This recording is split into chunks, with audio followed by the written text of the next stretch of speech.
Salutations, Yaram. Brother, remain true. Yaram, Yahawa, greeting Basham, Mashiach, Yahawa, Basham, Kodashaka, the Son and the Spirit of the Most High, Yahawa, amen. Alright, so, let's start with Luke chapter 12. As you see, title, Saints Don't Fear the Beast, nor the False Prophet. Okay. At that time, Yahawa went on the Sabbath day through the corn, and his disciples were hungry, and began to pluck the ears of corn. But when the Pharisees saw it, they said unto him, Behold, thy disciples do that which is not lawful to do upon the Sabbath day.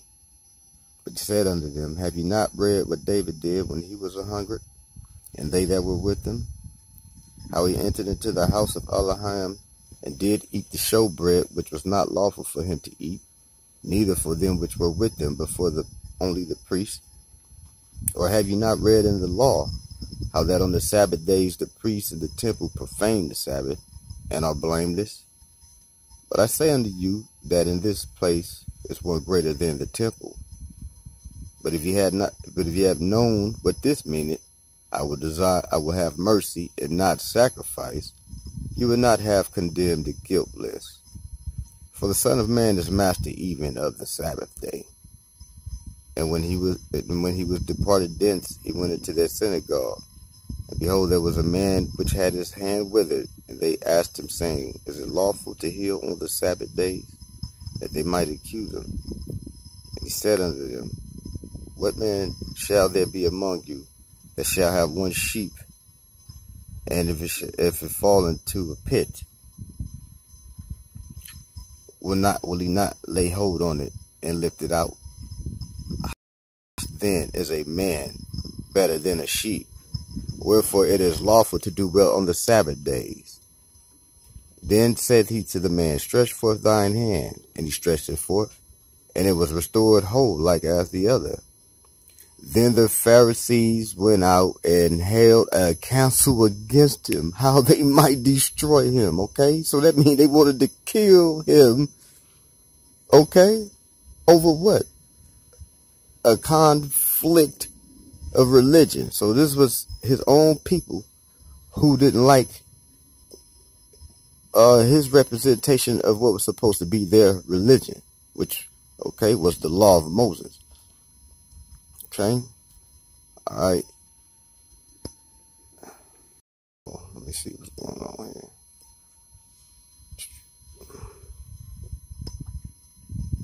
All right, so they wanted to destroy the Messiah. All right. For what? Breaking the Sabbath day, something that was against the law. All right. Okay. Now let's go to Matthew. That's the false prophet right there. All right. That's right, man. Let's go Matthew 10. Yeah, they wanna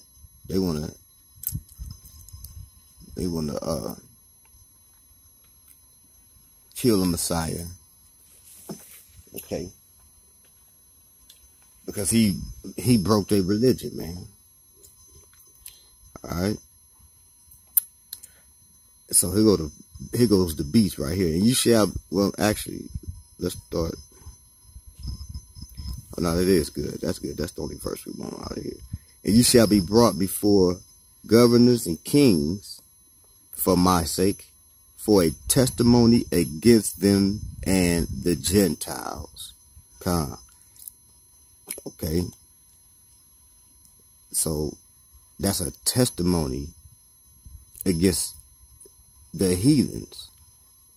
Why? Because on Judgment Day, that testimony go be a witness against them.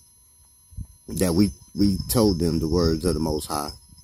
All right, that we proclaimed this gospel to them, and so for their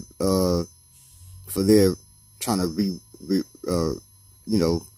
recompense us evil for preaching that gospel to them. Well, they're gonna receive a judgment. All right, that's right. Why? Because they rose up against the Most High and His word that His people was preaching to them. So that's why this is going to be a witness to them for a testimony against them. Okay? On that day.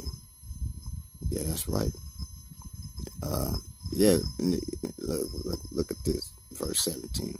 But beware of men, for they will deliver you up to the councils, and they will scourge you in their synagogues. All right, so there go the false prophet again. And ye shall be brought before governors and kings for my sake. Why? Because most of them going to be heathens, for a testimony against them and the Gentiles. All right, yeah, that's right. Now let's go to 24. Let's start at about 9. Then shall they deliver you up to be afflicted, and shall kill you, and ye shall be hated of all nations for my name's sake. Ye shall be hated of all nations for my name's sake. So if the people being hated for the witness of the Messiah and the testimony of the Most High with the gospel that they're preaching, if they're hated by nations for that matter, then that is because they themselves must be a particular nation. It is, he didn't say that you was going to be hated by all religions. If we were just a bunch of mixed up people, Jews and heathens and Gentile heathens, all blended together in the kingdom, why didn't he say you would be hated by all religions for my name's sake? You know what I'm saying? Because you guys got the true religion. He didn't say you was going to be hated by all different religions. He said he's going to be hated by all nations, because there's only one nation with the true religion, and that's why they're going to hate you. That's right. You Hebrews are the ones that's going to be hated by all nations for his name's sake, because you Hebrews are the only ones with the right religion. So, so he just went to the root of it. It ain't just because of your religion that they're going to hate you. Now, they're going to hate you because of your election. The fact that you are the Most High's people. You see? That's right. But see, there go the bugs coming in. The plane came over me, and then a interruption. Then shall many be offended, and they shall betray one another, and shall hate one another. Okay? Yeah, that's right. And many false prophets shall rise and shall deceive many. And because iniquity shall abound, the love of many shall wax cold. But he that shall endure to the end, the same shall be saved. All right, so that's another message to you Hebrews, man. Amen. You guys have to, endure afflictions like soldiers and keep your love for each other strong, because you're going to be hated by all these heathens until the end comes, man. Yeah, that's right. Yeah, they're going to hate you, man. They're going to hate you, and persecute you, try their best to destroy you. All right. So we're going to leave off right there. I got to call the wife back. All right. But we're going to leave off right there. Don't fear those who can kill the